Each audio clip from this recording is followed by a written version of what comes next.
Unspoiled Network podcast. This is Spoil Me, covering Red Rising Series Book 1, Red Rising, chapters 41 through 44, The Jackal, War on Heaven, The Last Test, and Rise. In these chapters, things really take a turn. And we also find out why Darrow captured Fitchner, which was a really good idea. My goodness, but do things take a turn?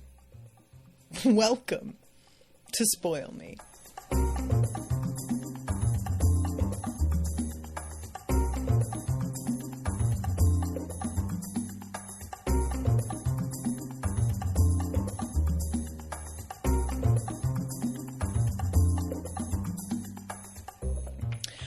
Welcome to the show, everyone. I am Natasha. Thank you very much to, is it Alex this week, for commissioning this episode? Yes, it is. You guys, I read this 2 weeks ago and had to wait to record on it. And Alex is saying in the chat, I think it's safe to say from your reaction on Discord, you hated the ending because you had to wait to read. And I have to say that as much as it sucked to wait to talk about this, I was relieved that the long 2-week break between happened at the end of the book. Because can you imagine if this 2 weeks happened before the last episode, the previous one? That would have been so difficult. At least I got to have my own personal closure, even if it wasn't on the record yet. But I really had gotten it in my head, and I've done this before when there's a long delay between recordings. I will read and then think I have recorded on it already, or I will watch an episode and think I have recorded on it already. And I have it on my printed calendar in my planner. I wrote that today I start Golden Sun, which I do not. And I'm really glad that I caught myself, because I wrote that with total confidence and then was today going, wait a second. No, I'm not. I had a whole series of episodes on Jane the Virgin where I accidentally skipped episode 17. Didn't notice because it turns out that a lot of the plot stayed the same, and it wasn't till episode 21 that something happened and I was like, hold on, I don't remember this. And then it turned out there was an entire thing I'd skipped. Alex says, originally yes, but then we moved stuff around to give you shorter amounts.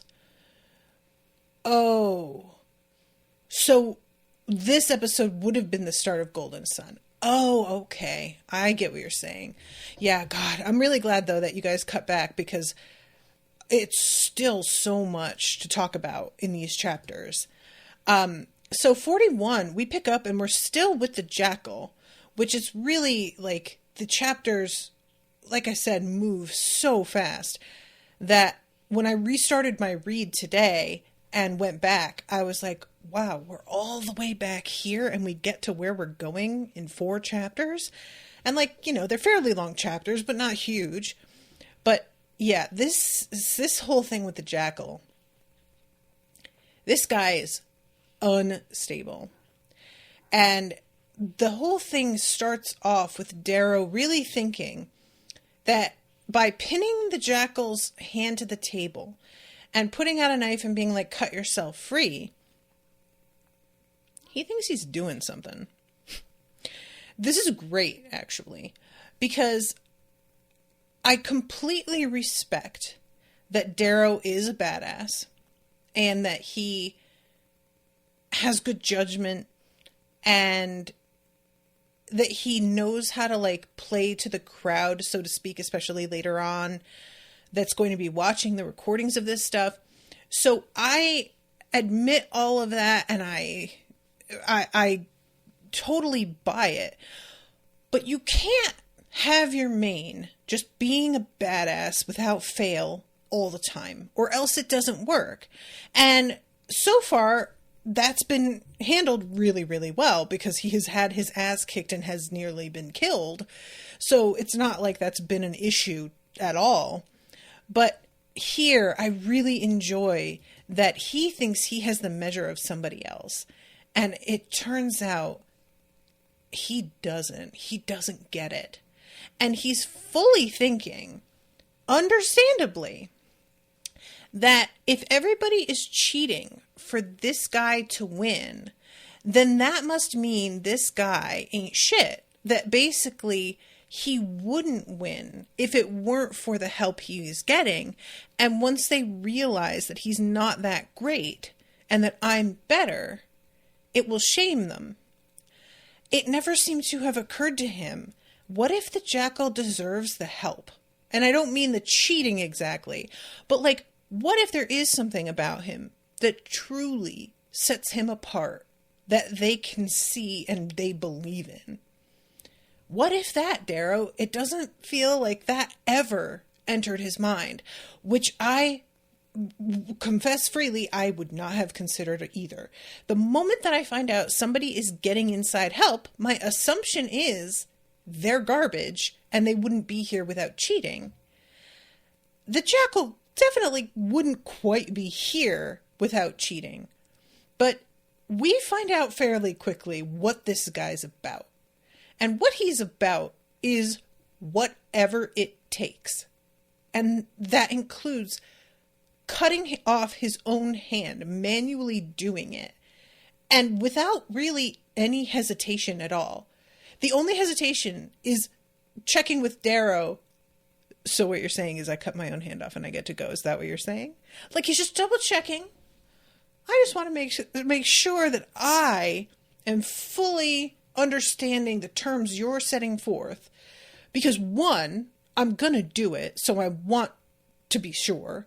And two, I want you to hear how fucking childish you sound. Because, come on, dude. And sure enough, it turns out Darrow isn't going to let him go even when he does it, because Darrow was fully banking on the fact that the jackal does not cut himself free. So once his bluff has been called, he does not know what to do. And the whole way, like, I love that he says the point of doing this was for his people to see the jackal squirm. And since he's not squirming, Darrow sends his people away. And there's a moment here where, and I think I said this last episode, he's considering how Dancer would want me to accept the offer. It would guarantee my survival, my meteoric rise. I would be inside the halls of the Archgovernor's mansion. I would be near the man who killed Io. Oh, I want to accept. But then I would have to let the Proctors beat me. I'd have to let this little whore fart win. And I don't know why, but whore fart is hilarious. And let his father smile and feel pride. I'd have to watch that smug smile spread across his bloody damn face. Slag that. And when he thinks bloody damn, he's just thinking it. I kind of was like, ooh, dude, watch that. Watch that. And it turns out he doesn't quite watch that the way that he maybe should. And it hasn't blown up in his face yet. And it may not. But it could have, sir. So, And this is when the jackal says, cheat or be cheated. And I'm like, oh boy. Because I already took it as a given that him and Mustang knew each other. But she said this exact thing. And at that point, it says familiar, but it doesn't say where he knows it from. So I couldn't tell if Darrow was like picking up what was going on.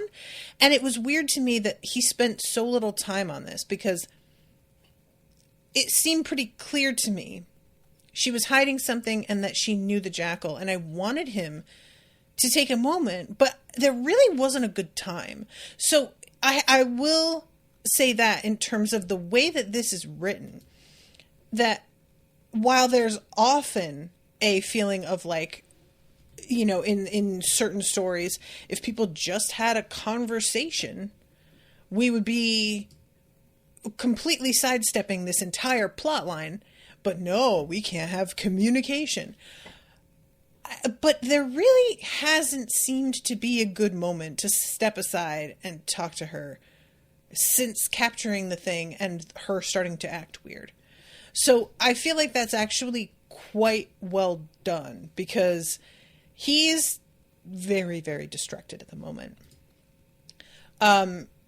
So at this point, I see a distortion move through an open window. The Proctors came as I hoped, but I am distracted, unprepared.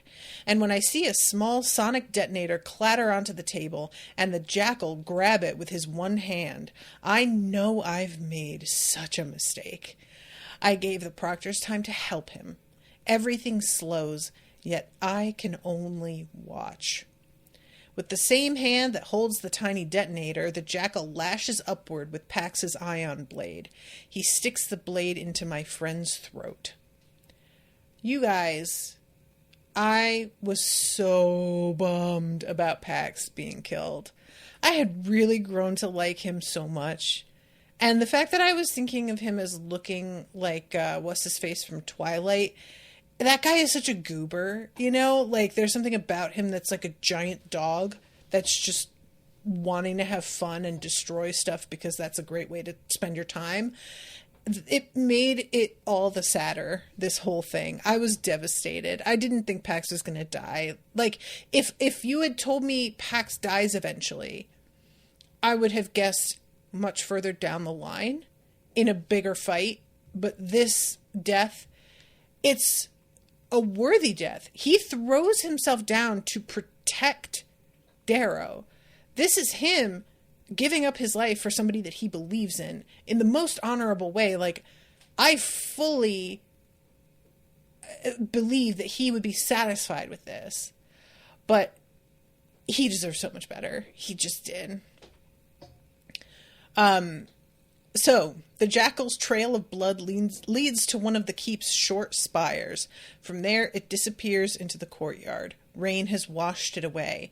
We jump in a pack of 11 from the spire to a lower wall, rolling as we hit. Then we're down in the courtyard, and Sevro, our leader, leads the way through a postern gate into the rugged low mountains. So he's following Sevro's guide, and they're going up through lots of this, and then all of a sudden, here comes Apollo. And this whole thing is so wild because, again, I didn't understand what he had stolen Fitchner for. I was just not getting it. It hadn't occurred to me, Fitchner's equipment. And I think that I would have assumed it was the kind of stuff that you couldn't just steal and make work, that you'd have to have access somehow.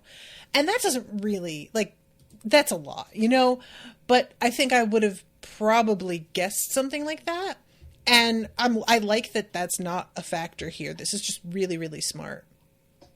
So Apollo makes a mistake here. Because what he says is, we've got Mustang.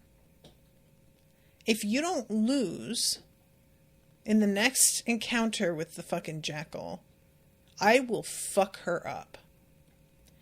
He says, I will ruin her. And I don't like that, because that can mean a lot of things, and I just don't like it. And at this point, Darrow loses his head a little bit.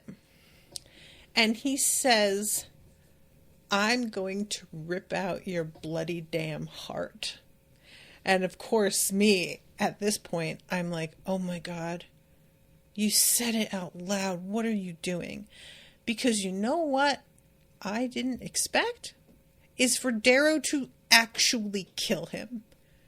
I am such a rule follower that it never entered my mind it was possible.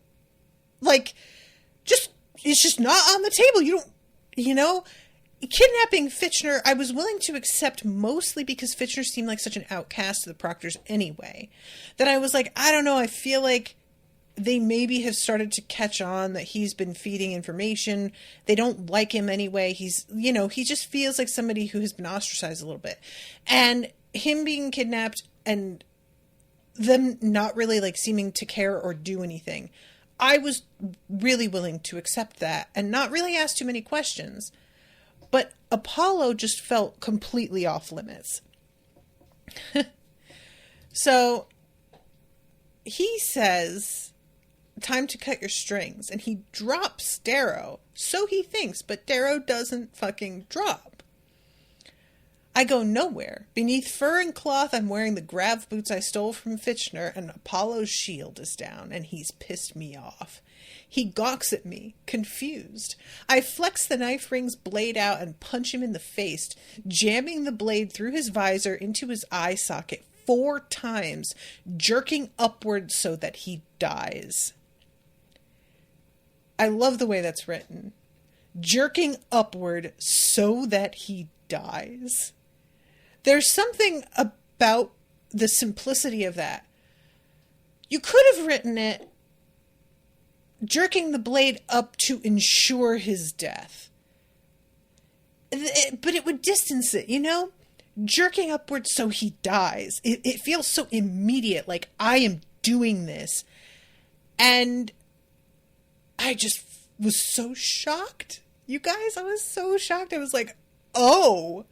I was cooking in the kitchen reading this, and I just literally went and like stopped for a second and just stared at the counter. I was like, what is happening? They took a Mustang, I tell my pack. They look on silently. The jackal no longer matters. So now we take Olympus. The smiles they give one another are as chilling as the snow. Severo cackles. You guys, first of all, I, at this point, thought this was a trap. I was so sure that the connection between the jackal and Mustang meant that Mustang was safe, that there was no way they'd harm her, that she was in on this, that they hadn't taken her, but that she had gone to them willingly. That I was absolutely terrified for Darrow in the next few chapters, which is funny because then we reach a point where Darrow is told the jackal is her twin brother. And that's when Darrow turns a corner and becomes certain that she is playing him and that bonds to family take precedent over everything, and there's no possible way she's still going to be, doing what is good for his crew. But by the time he gets to the spot where he thinks she's betraying him, I had totally done an about face because of the way they were holding her and drugging her. I felt like it seemed too real. It wasn't like she was being kept in a dungeon-like state. It wasn't theatrical. If she had been seemingly in a really, dismal, desperate position, I think I would have seen that as just a performance meant to, just stoke the flames. But she's just kind of being waited on, but lightly drugged and kept asleep. And it was so chill and lacking in drama. That was what made me go, oh no, they just full on did not expect him to come up here. And she didn't willingly come. You can tell by the way she's behaving that she was drugged, which you could actually drug her even if she's in on it. But I just didn't, the way that went, it changed my mind. So I'm really curious whether those of you listening, when you first read this, if you thought she was betraying him or not. Because as certain as I had become that she was on his side after all, I began to wonder if the end of this book was going to be, surprise, bitch, Mustang got your ass. Which I wouldn't have been that mad about. Honestly, I want Darrow to win, for sure. But it would have been kind of dope if it turned out that Mustang had just been fucking orchestrating shit. I wouldn't have hated it. It would have felt cheap because she was working with the Proctors, apparently. So, you know, for the intents of what I was imagining, which would take away from her victory. But just for the record, if that had been the way things went, I feel like I still would have respected that. But I'm really glad it's not how it went, because it feels a little fatalist for her to also be out here betraying and playing. I just didn't want that. I wanted there to be some actual loyalty in the book and some people who really felt like family isn't necessarily everything. So let me go into 42, War on Heaven. And I love this. He puts on Apollo's boots and he gives Sevro, right? The other pair, I think. Let's see. I'm trying to find the spot here. Yeah, I give his grab boots to Sevro. I love when he says, "Whose are these? Daddy's." So you've guessed. He's locked in Apollo's dungeons. The stupid pixie. He laughs again. They have an odd relationship. I keep Apollo's razor, his helmet, his pulse fist, and his pulse shield, along with his recoil armor. Sevro gets the ghost cloak. I tell him to be my shadow, and then I tell my howlers to tie their belts together. And I just have to mention that, like, he calls them howlers, but at one point the jackal refers to them as toadstools, which is so insulting, and we will never speak of again.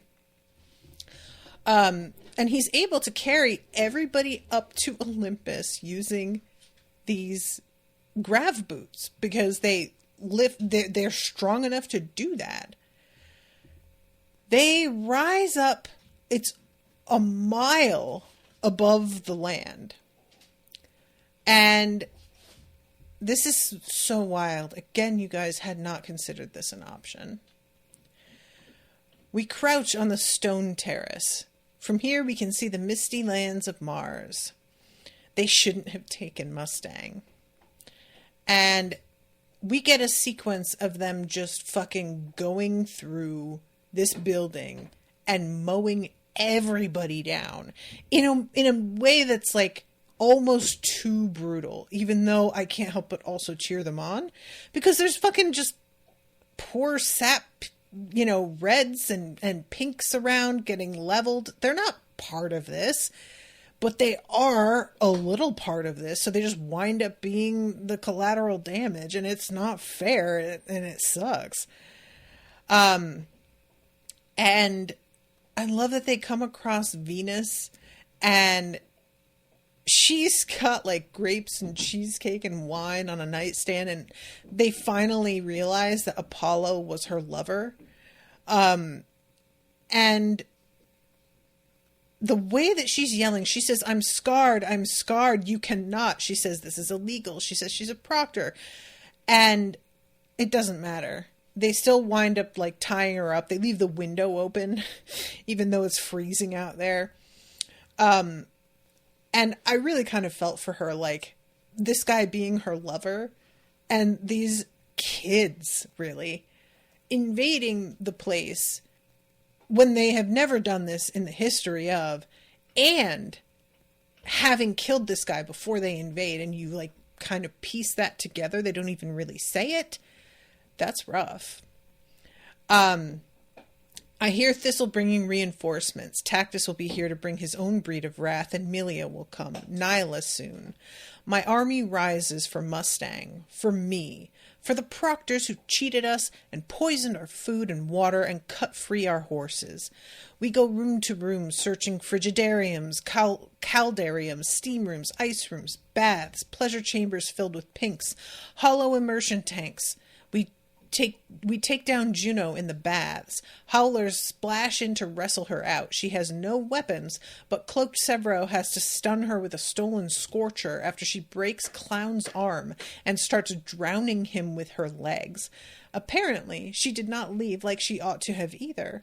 all these rule breakers. And I was glad that I was reminded of that because I did not think of it. And honestly, pretty badass for her to be drowning him with her legs. Like, I could only hope. Vulcan we find in a hollow immersion room. He doesn't even see us until we turn off the machines. He was watching Cassius stand at the edge of a battlement as flaming missiles etch a smoky sky. They gave them fragging catapults. There was another screen showing the Jackal stumble through snow into a mountain's cavern's mouth, and Lilith greets him there with a thermal cloak and a medbot. I ask the proctors where Mustang has been taken. They say to ask Apollo or Jupiter. It isn't their concern, and it shouldn't be mine. Apparently, my head is going to roll. I ask them what they will swing. I have all the axes. You guys, that line really fucking got me.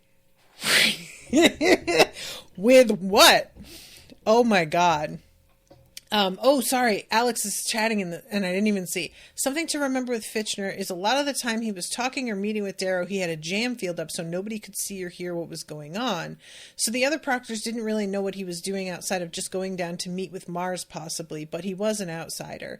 If I remember correctly, Fitchner usually talked about looking like a bronze with his hair and shabby clothes appearance, which a lot of golds really look down on.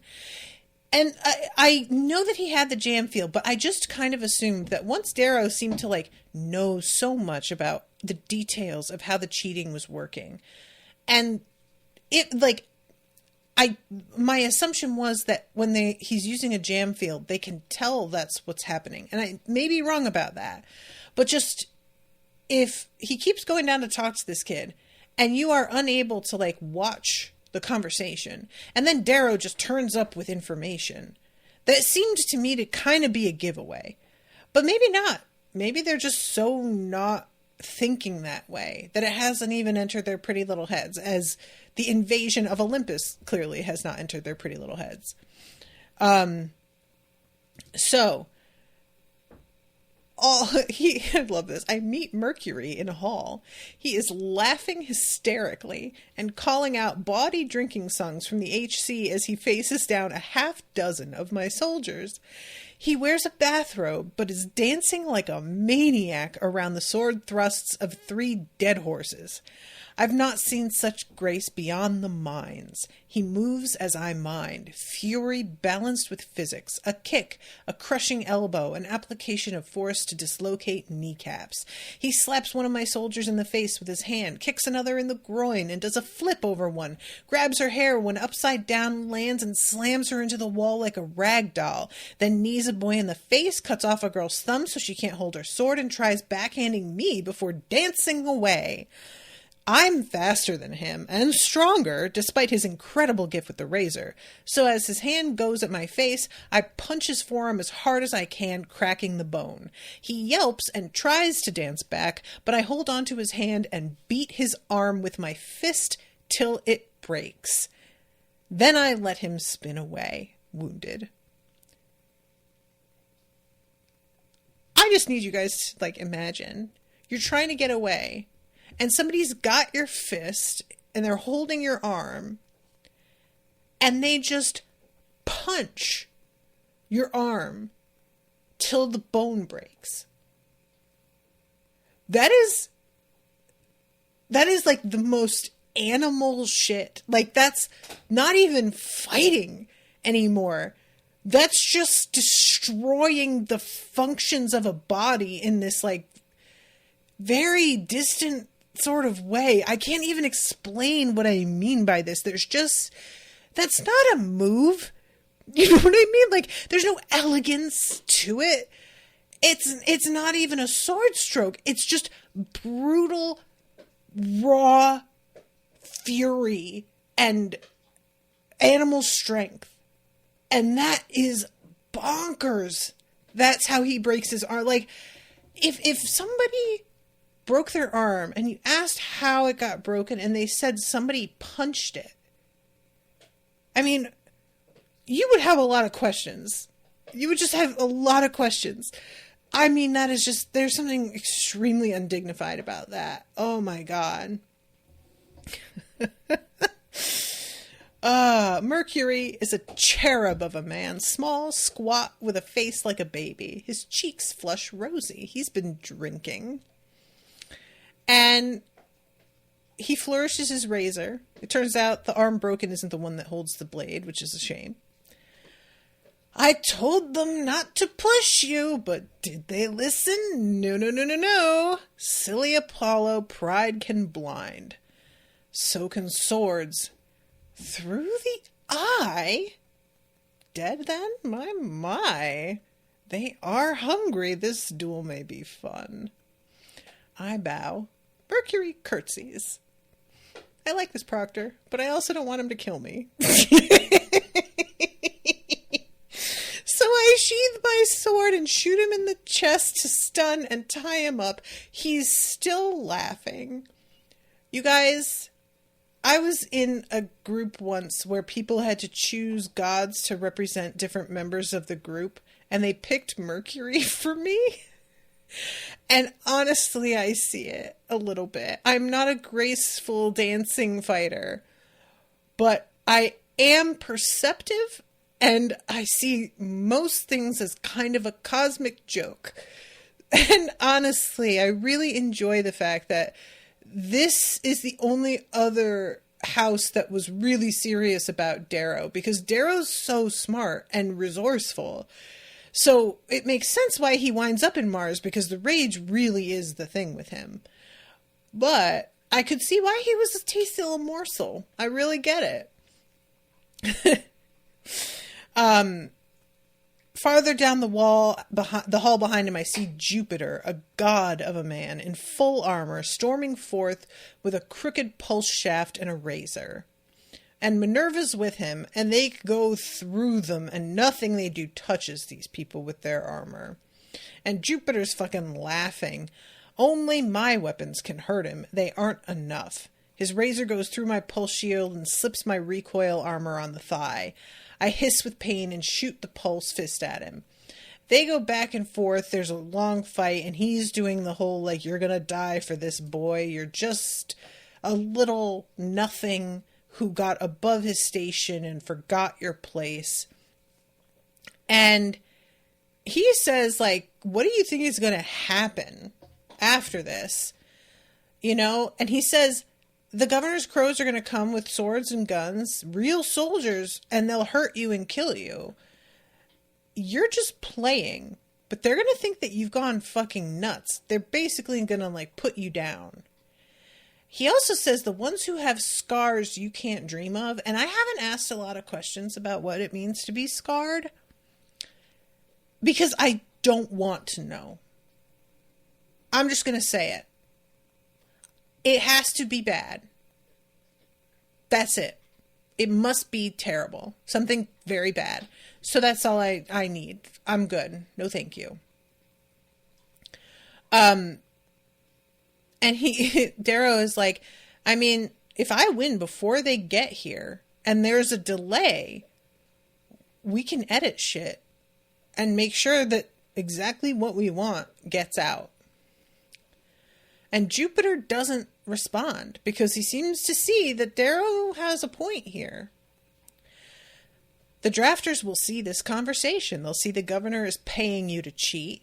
They'll see I'm the first student to invade Olympus in history. They'll see me cut you down, take your armor, and parade you naked through the snow. The clouds clear and Jupiter stands before me in white. Red drips from his golden armor. He's tall, lean, violent. This place is his home, his playground. He is too strong. His razor hangs from his hand like a snake. With the press of a button, it will go rigid, a meter in length.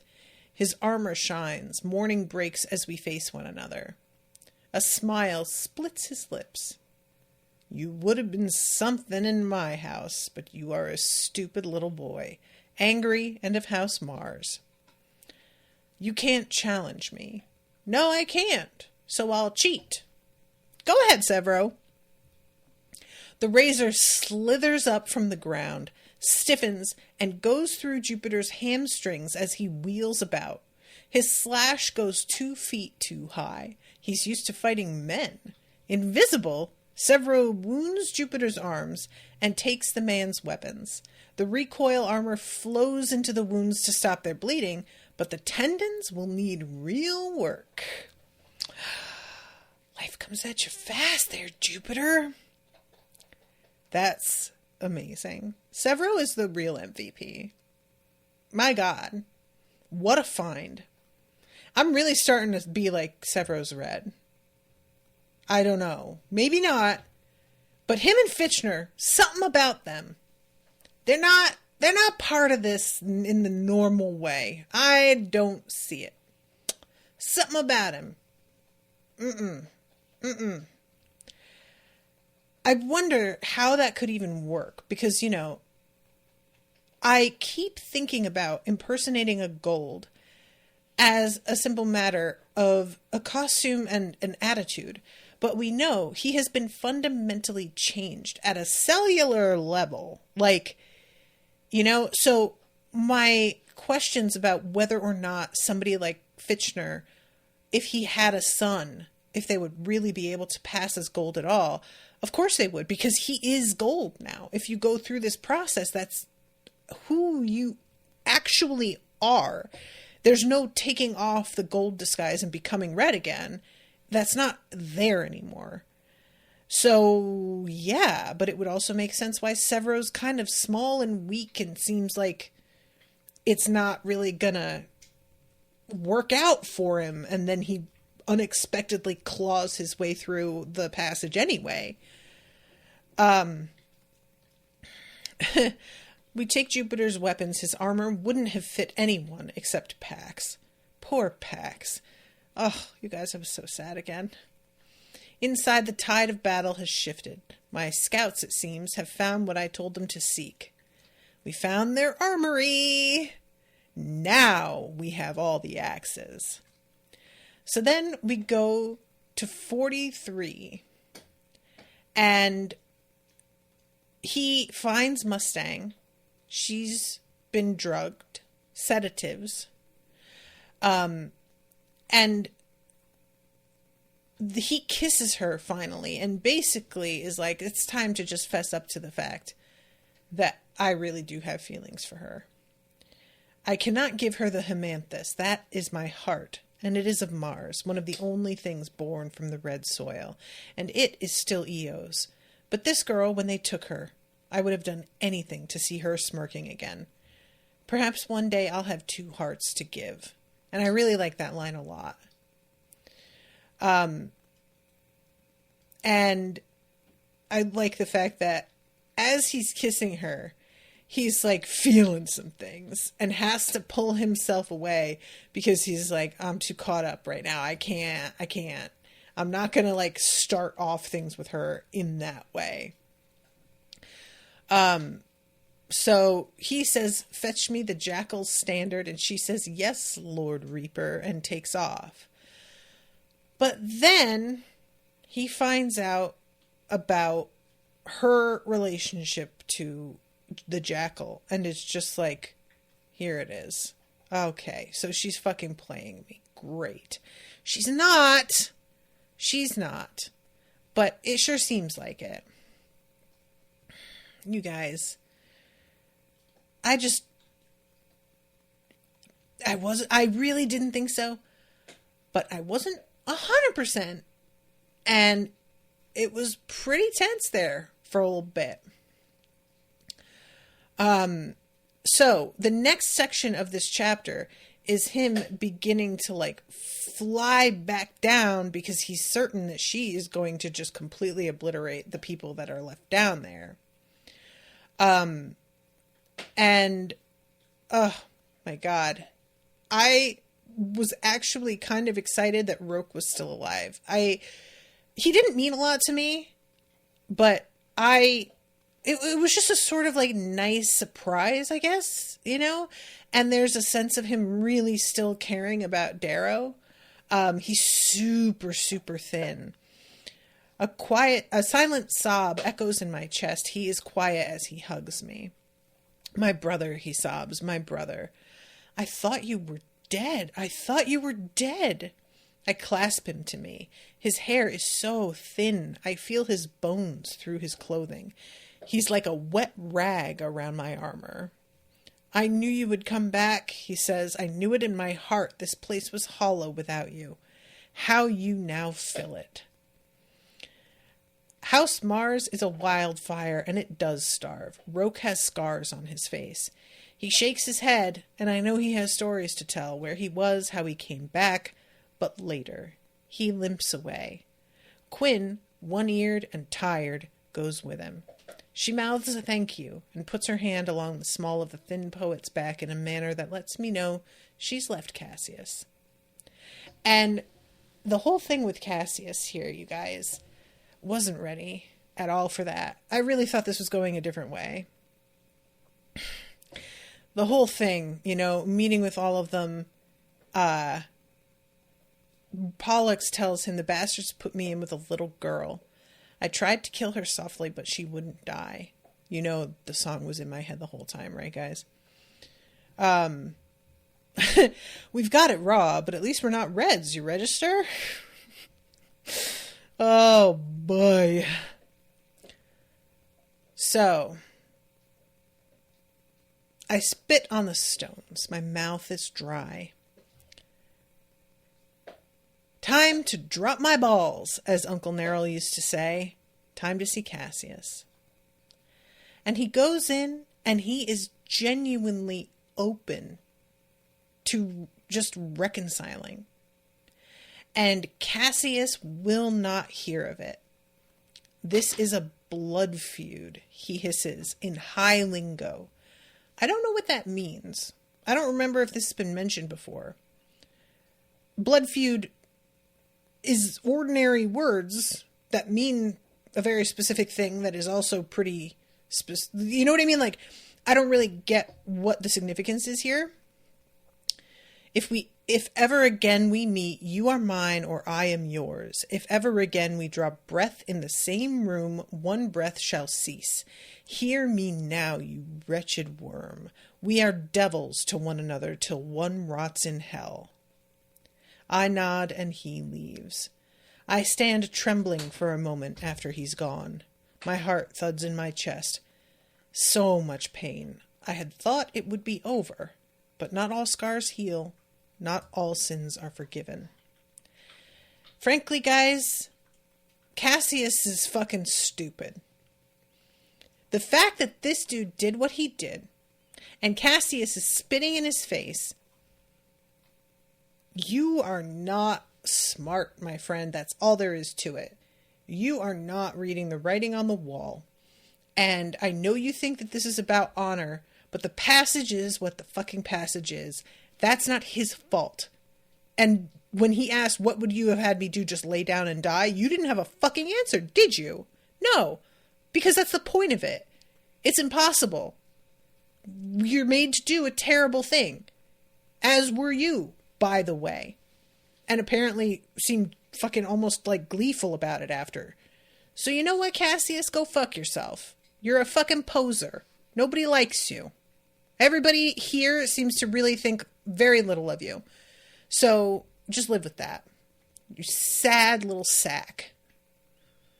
So, let me go to chapter 44. Tactus has assumed command in my absence. The man is a cruel beast, but he's my cruel beast. And with him at my side, my forces are fit for bloodshed. Our armor glistens 300 strong. 90 new slaves. They will not have a chance to earn their freedom. There were not enough grav boots for all, or enough armor, but everyone has something. So, this whole thing, you guys, the fact that Mustang, she comes out, Melia says, you figured it out. This must all be for me, then? Of course. I'm confused. Thought there might be a scuffle between Augustus and Andromedas. No scuffle this time. I brought you a gift. May I present my brother, Adrius Augustus, the Jackal of the Mountains, and his standard. And he's She looks at me with a hard smile as she realizes I thought she betrayed me. Disarmed. Bugger my gory balls, Tactus hisses. I have won. And I love this. She told me not to feel guilty about doubting her loyalty. She should have told me her family ties, even though she doesn't claim the jackal as her brother, not in spirit. Her true brother, her older brother, was killed by one of Cassius's, a brute by the name of Carnus. I didn't understand this, like, the Carnus is part of the Bologna family. Was that in the passage that happened? Like, that didn't, he wasn't part of her brother wasn't part of this group, right? Because the way she talked about him and how her family changed after, it seemed very much like she was around her family to see the change and that was in the past. So I don't know what to think about how that all went down, but apparently, yeah, it's just like the fact that now he is siding with the Augustus family is really the fucking nail in the coffin in terms of any sort of reconciliation with Cassius, which is fine because Cassius is a dink and a dodo. No, it was in the past, says Michael. Okay, Ashley says it happened before they came here. She was still a kid. Okay. Mustang is what golds can be, should be. Yet her father and brother are what golds are. Io never would have guessed it could be this complicated. There's goodness in golds because in many ways they're the best humanity can offer, but they're also the worst. What does that do to her dream? Only time will tell. Severo is near me. In his eye, I see a subtle difference when he looks at me. The conversation we had when he finished editing the tapes was short and frightening. The audio in the storm was scrambled, couldn't make out the last words you said to Apollo, so I deleted them. One of my last words was bloody damn. What does Severo know? What does he think he knows? The fact that he deleted it means he thinks it is important enough to cover up. This is what makes me think he's red. He knows. Either he is himself, or him and his father are sympathizers. That's all. That's it and that's all. But he knows something, and I'm excited about it. I like it. If anybody gets to have a tiny little hint, it's Severo. He's earned that shit. He really has. The director surveys us and laughs at the proctor's condition. Any worry I had at punishment is swept away. Only Fitchner stands unbound. If there are any rewards given to the proctors, he should reap them. They have seen the Hollow experiences by now. Severo made sure they were good.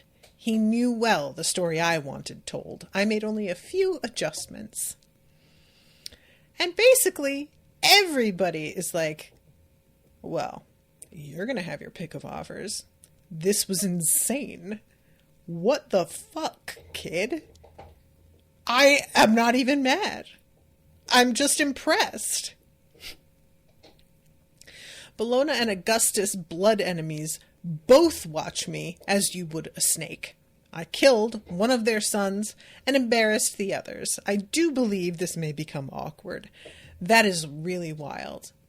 I don't think I really kind of clocked it because even though, I was just saying him siding with the Augustus family, but they don't see it that way because Mustang betrayed her family. That's what they're going to see. Ooh. Ooh, dear. When all is said and done, Director Clintus pins some badge on me. She winks and touches my shoulder. Then we disperse, just like that. What do I do now? There was always a fear, a concern, a reason to hoard weapons and food, a quest. Now, nothing. And I really understood what he meant there. Just being in a certain headspace and it being everything, and then all of a sudden it it's over, and you don't need to be hyper focused like that anymore. That's a lot, you know. I feel hollow, adrift. I look for Mustang. Arch-Governor Augustus suddenly takes me by the elbow. I'm a busy man, Reaper, he says, mocking the world, so I will be direct. You have created complications in my life. His touch makes me want to scream. His thin mouth emotes nothing. His nose is straight. His eyes contemptuous. So peerless, yet he is not beautiful. Yes, is all I say. He does not smirk or smile. My wife is a beggar. She pleaded with me to help her son win. Wait, he had help? I ask.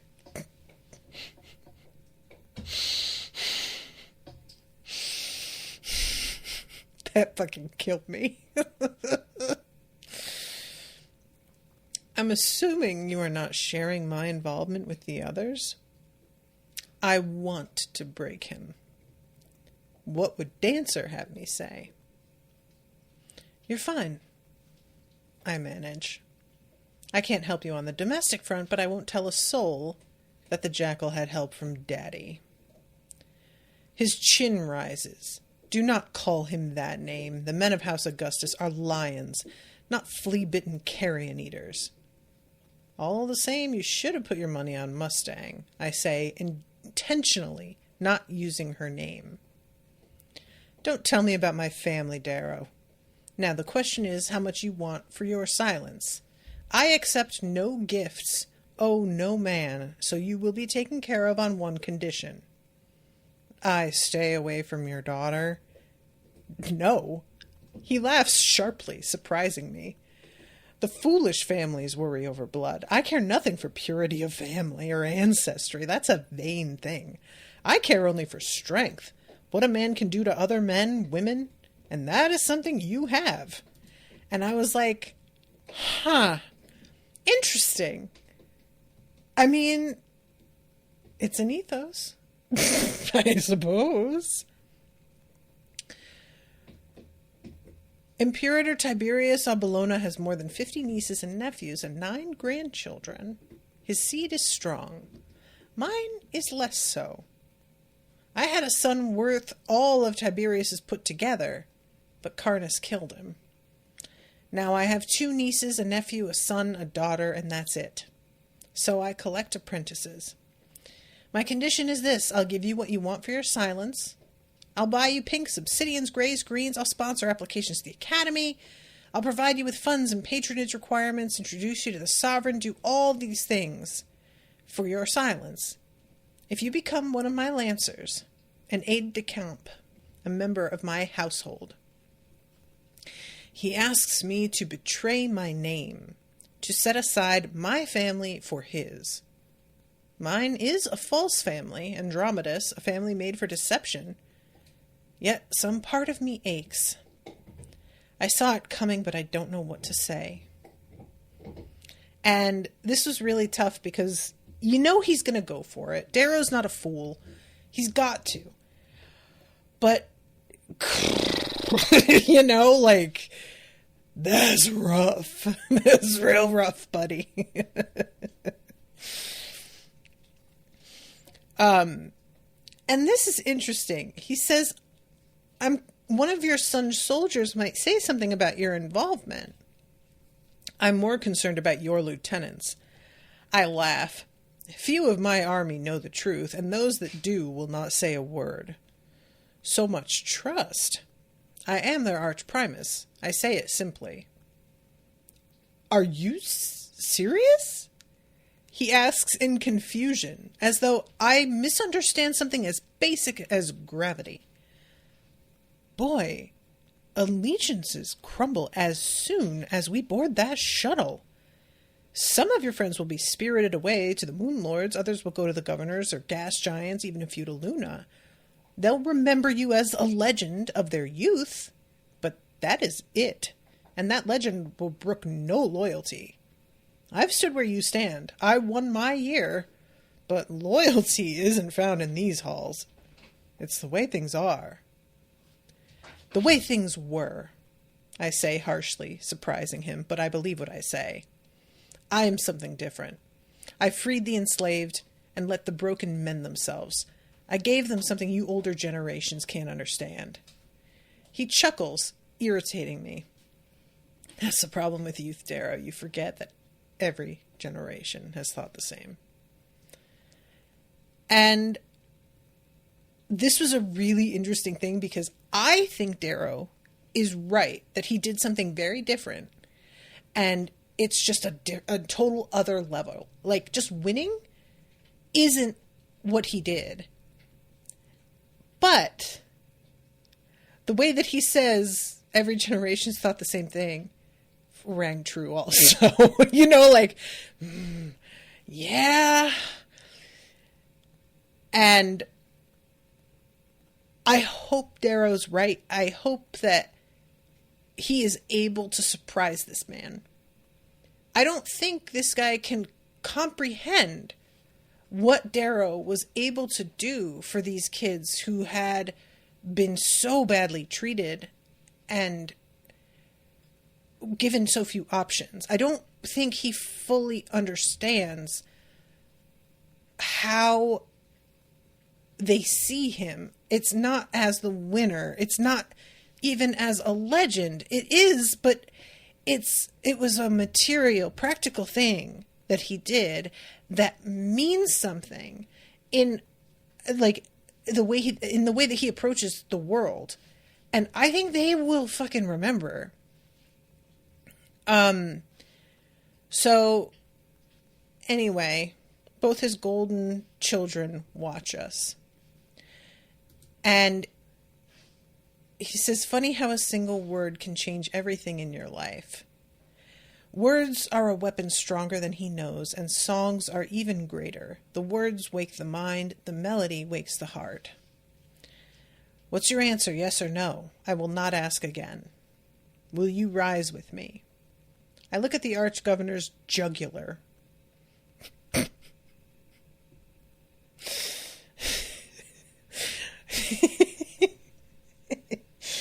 I'll bet you do.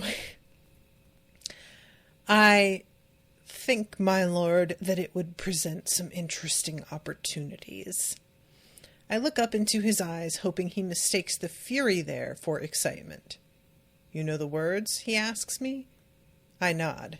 Then you must say them, here, now, so all may witness that I have claimed the best of the school. So, I kneel before him. I will forsake my father. I will abandon my name. I will be your sword. Nero au Augustus. I will make my purpose your glory. Those watching gasp at the sudden proclamation. Others curse at the impropriety, at the gall of Augustus. Does he have no sense of decency?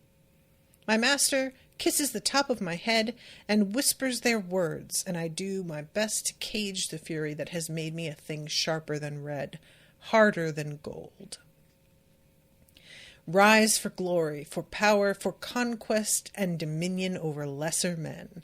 Rise, my son, rise. Which is why it's called Red Rising, guys. You get it? Do you get it? It's a very satisfying ending. We've got a lot of question marks now.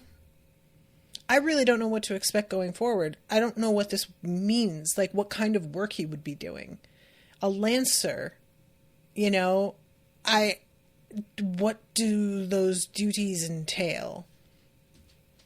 No idea. And is there going to be a single, like a jackal with one hand wandering around?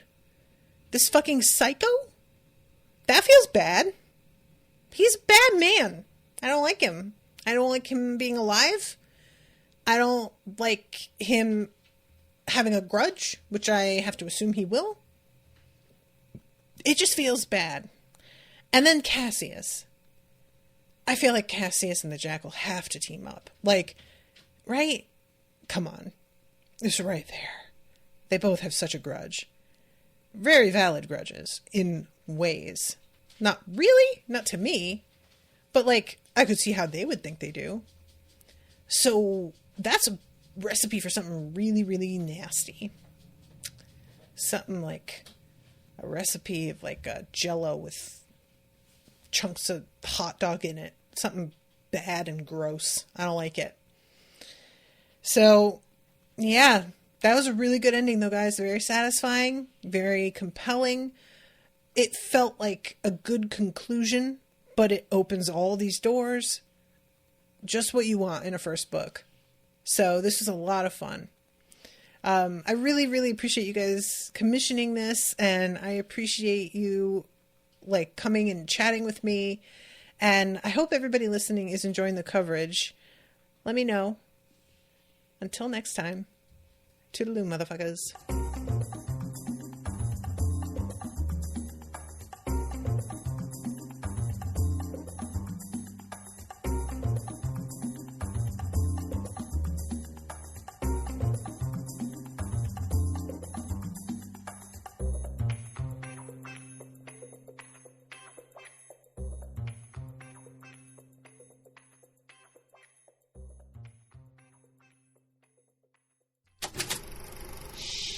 That was an Unspoiled Network podcast.